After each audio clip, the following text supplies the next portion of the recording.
بسم اللہ الرحمن الرحیم۔ السلام علیکم، ویلکم ٹو مہم کہانی۔ پلیز ناول کو لائک کر دیجیے۔ اگر آپ نے ابھی تک چینل کو سبسکرائب نہیں کیا تو سبسکرائب کر دیجیے۔ چلتے ہیں ناول کی طرف۔ مرحا نے اسے ڈپٹ کر چپ کروایا تو اس کا بھی سویا ہوا دماغ جاگا تھا۔ اسے سب وہی ختم بھی تو کرنا تھا۔ اس کے لیے یہ سب ضروری تھا، جانا بھی ضروری تھا، ان سب کا ہونا بھی ضروری تھا۔ پیسے کہاں دیں گے مجھے؟ بائی ہینڈ کیش چاہیے۔ اس نے ہمت کر کے میسج بھیج دیا تھا۔ ہاتھوں اور چہرے پر گھبراہٹ سے بے طرح پسینہ آ رہا تھا۔ بار بار پسینہ صاف کرتی وہ سرخ کر چکی تھی اپنا چہرہ۔ میرے آفس آ جائیں یا پھر کسی کیفے یا کلب میں اکیلے ملنا چاہیں گی آپ؟ اتنے دن بعد یہ پہلا تفصیلی جملہ تھا۔ اس کے الفاظ پر پریان کا رنگ اڑ گیا۔ کتنی دیر وہ جواب نہیں دے پائی۔ وہ اسے کیا سمجھ رہا تھا آخر؟ شرمندگی کے مارے اس کی آنکھیں بھر آئیں۔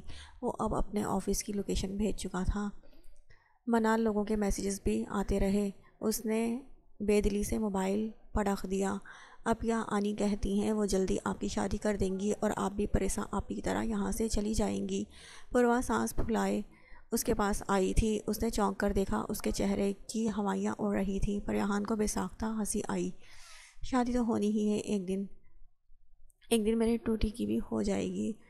اوف پری، تم دلہن بن کر کیسی لگو گی؟ اس کے کندھوں پر ہاتھ رکھ کر اسے سرتا پیر دیکھتی شرارت سے بولتی۔ بات بدل گئی۔ ابھی شادی مت کریں، میں اکیلی ہو جاؤں گی، یا پھر مجھے بھی ساتھ ہی لے جائیں وہاں۔ وہ روحان سی صورت بنا کر بولی تو پریان ہنس کر پاگل ہو گئی۔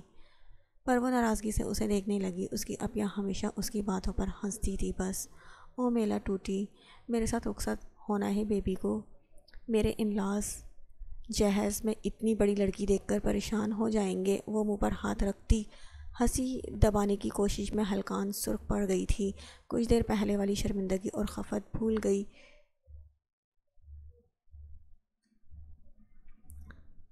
پوروا اس کے لیے ہر مشکل اور دکھ میں سکون کی دوا جیسی تھی، معصوم اور پیاری باتوں والی۔ میں ان کے سب کام کروں گی، وہ پریشان نہیں ہوں گے۔ پوروا کی اگلی بات پر وہ دھک سے رہ گئی۔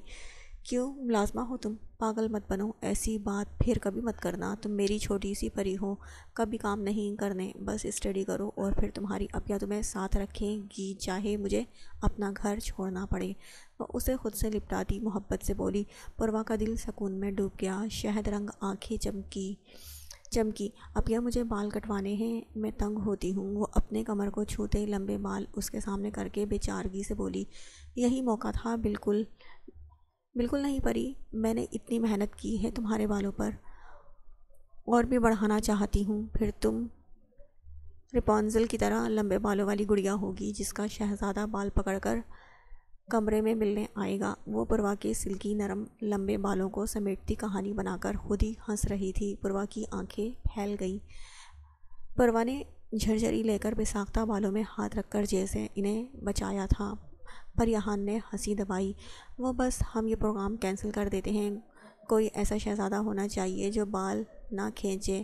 ہان کے لیے مزید ہنسی دبانا مشکل ہو رہا تھا۔ پوروا اس کی بات پر متفق ہوتی سر ہلا رہی تھی، پھر سیدھی ہوئی۔ اپیا آپ کے جیسے بال کروا لوں، اچھے ہیں۔ اس نے اپنا گلابی چھوٹا ہاتھ بڑھا کر پریان کے کندھے کو چھوتے سلکی سیاہ بالوں کو چھوا۔ میں نے کہا نا لمبے بال اور کرنے ہیں۔ اس کے منع کرنے پر وہ منہ پھلا کر ناراض ہو گئی۔ وہ اس کے گلابی پھولے گالوں کو چوم کر سرخ کرتی اسے پیار کرنے لگی۔ کچھ ہی دیر بعد دونوں کھلکھلا رہی تھی۔ وہ شاور لے کر نکلا۔ ڈریسنگ کے سامنے کھڑے ہو کر نم بالوں کو برش کرتا دوسرے فارغ ہاتھ سے شرٹ کے بٹن بند کر رہا تھا جب دروازے پر دستک ہوئی۔ اس نے پلٹ کر دیکھا تو زرشیں کھڑی تھی دروازے پر۔ زرشیں آ جاؤ، کیا بات ہے؟ وہ مسکرا کر پلٹا اور اسے اندر بلایا۔ وہ جھجکتی ہوئی اس کے نم چہرے کو دیکھتی چند قدم آگے بڑھ کر بولی، لالا آپ کو آغا جان نے بلوایا ہے۔ وہ بڑی چادر میں لپٹی سر جھکا کر کھڑی تھی۔ خانزادہ نے لب بھینچے۔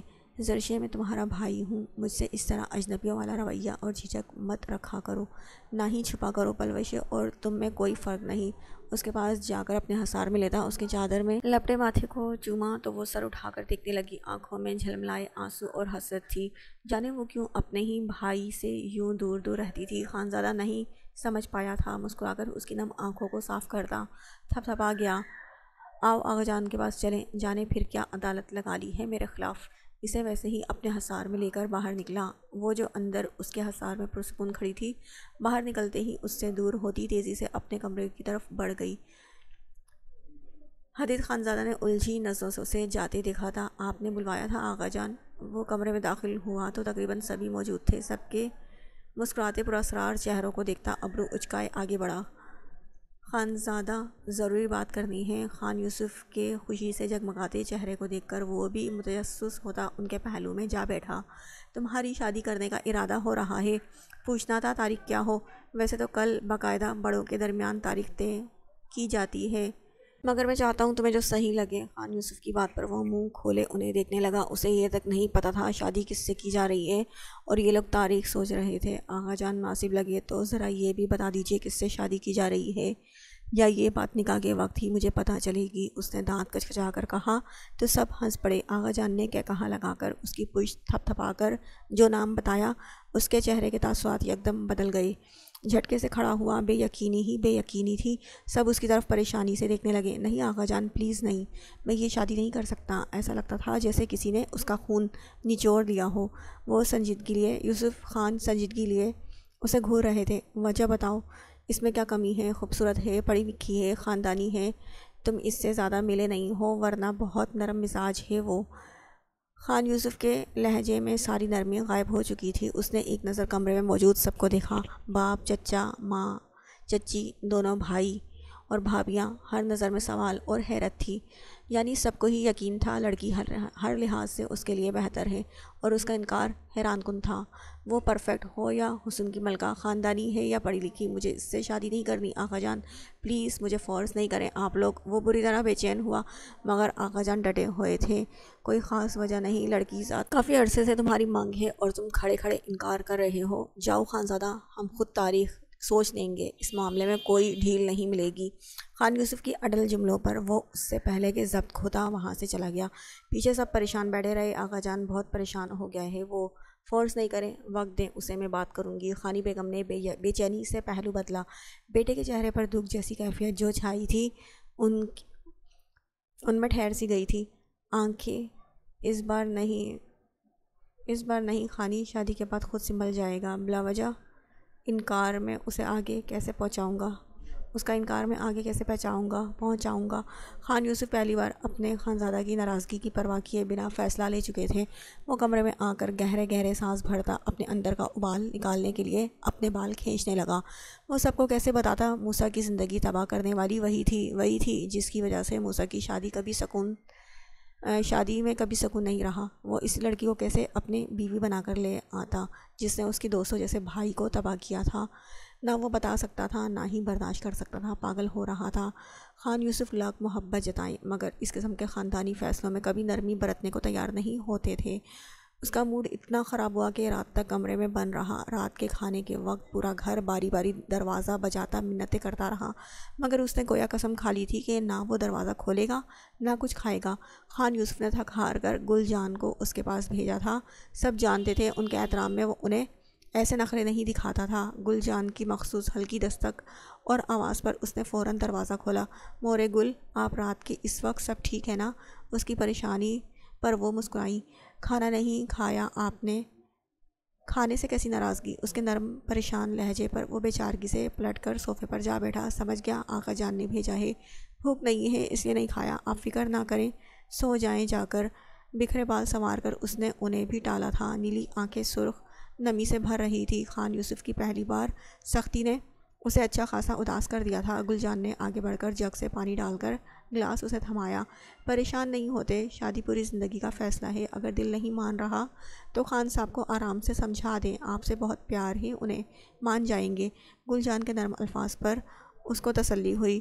پانی پی کر خشک ہوتا حلق تر کیا۔ مجھے فرق نہیں پڑتا وہ آرام سے مانے یا نہیں، یہ شادی میں کسی صورت نہیں کر سکتا، اگر کر لی تو ساری زندگی خوشی کے لیے ترس جاؤں گا۔ وہ گلاس ٹیبل پر رکھتا جس سختی سے بولا، گل جان نے لب کاٹے۔ وہ گھر میں طوفان لانے والا تھا۔ زرشے نے آج آپ کے لیے خاص طور پر چائنیز رائس بنائے ہیں، آپ کو پسند ہے نا؟ زرشے کو آتا دیکھ کر وہ جلدی سے بات بدل گئی۔ ان کی بات پر اس نے پلٹ کر دروازے کی سمت دیکھا۔ زرشے ٹرے لیے اندر آئی۔ اس نے سرد آہ بھری، یعنی اب کھانے سے انکار مشکل ہو گیا تھا۔ گل جان سنگل صوفے پر سنگل صوفے پر بیٹھ گئی تھی۔ زرشے نے اس کے سامنے میز پر ٹرے رکھ دی۔ لالا، آپ کی ناراضگی اس سے پہلے بنائی تھی میں نے چاول، آپ نے کھانا کیوں نہیں کھایا ابھی تک؟ اسی جھجک بھرے لہجے میں کہتی وہ ناراضگی ظاہر کرنا چاہ رہی تھی مگر ناکام رہی۔ خانزادہ نے اس کا ہاتھ تھام کر اپنے پاس بٹھاتے اس کا ہاتھ چوما۔ میری گڑیا نے بنایا اس لیے اب کھاؤں گا نا، تم بیٹھو میرے پاس۔ وہ اسے اپنے پاس بٹھا گیا۔ گلجان اس کے لیے پلیٹ میں چاول ڈالنے لگی۔ زرشے کی چھوٹی چھوٹی معصومانہ باتوں پر وہ مسکراتا کھانا کھانے لگا۔ کچھ ہی دیر میں پلوشے بھی آ گئی۔ گلجان اس کے لیے چائے بنانے جا چکی تھی۔ جب تک اس نے کھانا کھایا پلوشے اور زرشے پاس بیٹھی رہیں، مگر ایک بات جو وہ ہر بار کی طرح شدت سے محسوس کر رہا تھا، پلوشے کے آنے کے بعد سے ہی زرشے کم بول رہی تھی اور جھجک زدہ بیٹھی تھی۔ وہ یہ بات ہر بار کی طرح محسوس کرتا الجھ رہا تھا۔ زرشے پوچھنے پر بھی کچھ نہیں بتاتی تھی۔ اس کے آفس چلتے آج اب اس گیم کو اینڈ بھی کرنا ہے، ورنہ وہ پریہان کو جانے کیا سمجھ لے گا۔ یونی سے آف کے بعد منال نے کہا تو سب کو اس سے اتفاق ہوا۔ پریہان بھی اپنا سچ کلیئر کرنا چاہتی تھی۔ وہ اجنبی اسے غلط سمجھ رہا تھا شاید۔ گڈ آئیڈیا، کیونکہ پیسے دینے پر تو وہ راضی ہو ہی چکا ہے۔ بیٹ تو منال تم جیت ہی گئی ہو، ریما نے بھی جوش سے کہا۔ وہ سب منال کی گاڑی کی طرف بڑھ گئیں۔ جب پریہان نے منہ بگاڑا، سامنے ہی اس کا ڈرائیور اور گاڑی سمیت اسے دیکھ رہا تھا۔ وہ جانتی تھی اگنور کر کے چلی جائے، تب بھی میرا ڈرائیور آج وقت پر ہی پہنچ گیا۔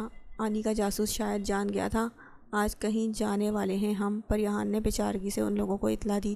اٹس اوکے، ہم منال کی گاڑی میں جاتے ہیں، تم اس کے ساتھ پیچھے آ جاؤ۔ آنی سے کہہ دینا کسی پروجیکٹ کے سلسلے میں جانا پڑا اس کمپنی میں۔ میرہا نے فوری بہانہ گڑھ لیا۔ پریہان کی آنکھیں چمکی۔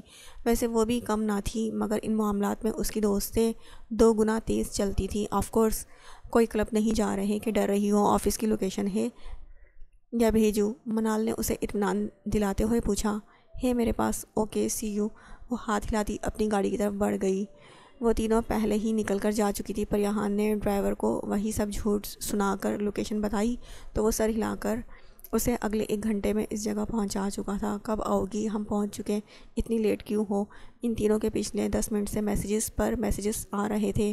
پریہان نے گاڑی سے نکل کر ایک نظر اس نہایت اونچی بلڈنگ کو دیکھا۔ میں آ گئی ہوں، تم لوگ کہاں ہو؟ اس نے میسیج کرتے ہوئے قدم اندر کی طرف بڑھائے۔ آفس میں، ریسیپشن پر کہنا، لڑکی پہنچا دے گی۔ ریما کے میسیج پر وہ گہرا سانس بھرتی ہمت کر کے ریسیپشن پر پہنچی۔ سوری میم، کیا آپ کی اپائنٹمنٹ ہے سر کے ساتھ؟ آپ کو ایسے ہی آفس میں نہیں جانے دیں گے، ریسیپشن پر موجود لڑکی نے معذرت کرتے ہوئے کہا اور آنے والی کال کی طرف متوجہ ہو گئی۔ اس کا حلق تک کڑوا ہو گیا۔ منال اس کے سر کی دوست تھی تو آرام سے جانے دیا، اب پریہان کو روکے بیٹھی تھی۔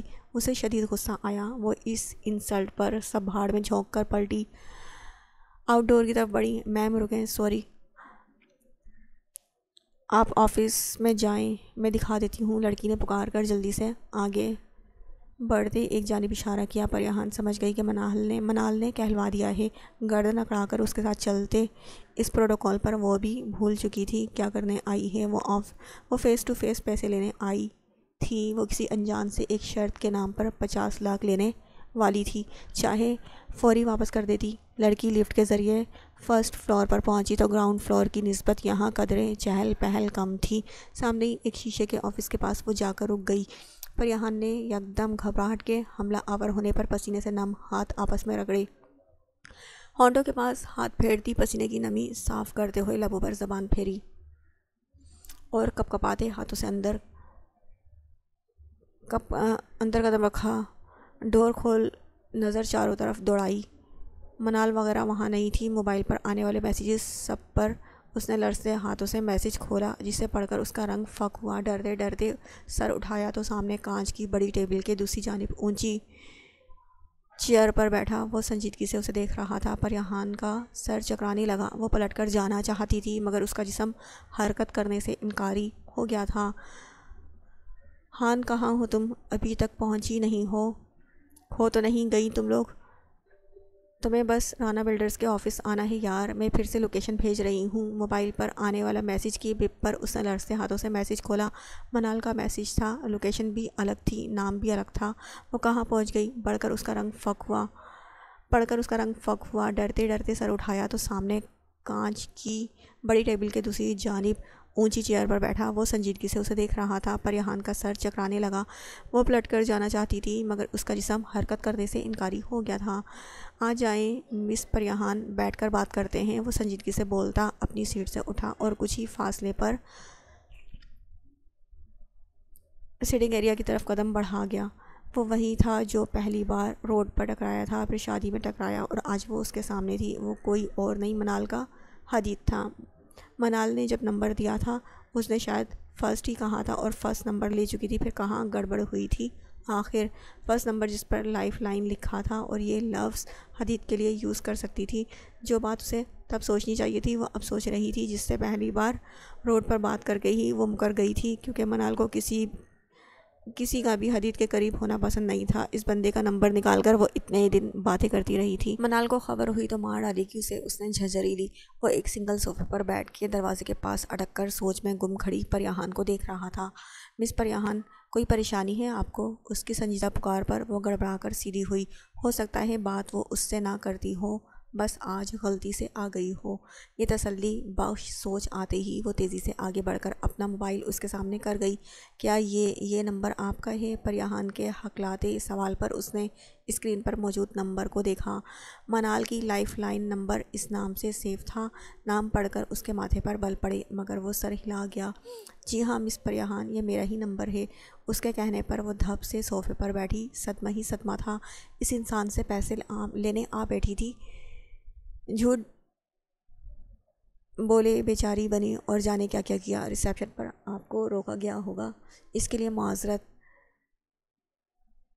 آپ مجھے انفارم کر کے آتی تو کبھی نہ روکا جاتا۔ میں نے گلاس وال سے آپ کو آتے دیکھ لیا تھا، اور ورنہ مجھ سے اپائنٹمنٹ کے بنا ملنا مشکل ہو جاتا۔ وہ اسی سنجیدگی سے ہی بتا رہا تھا، یعنی ریسیپشن پر کال منال نے نہیں اس نے کی تھی۔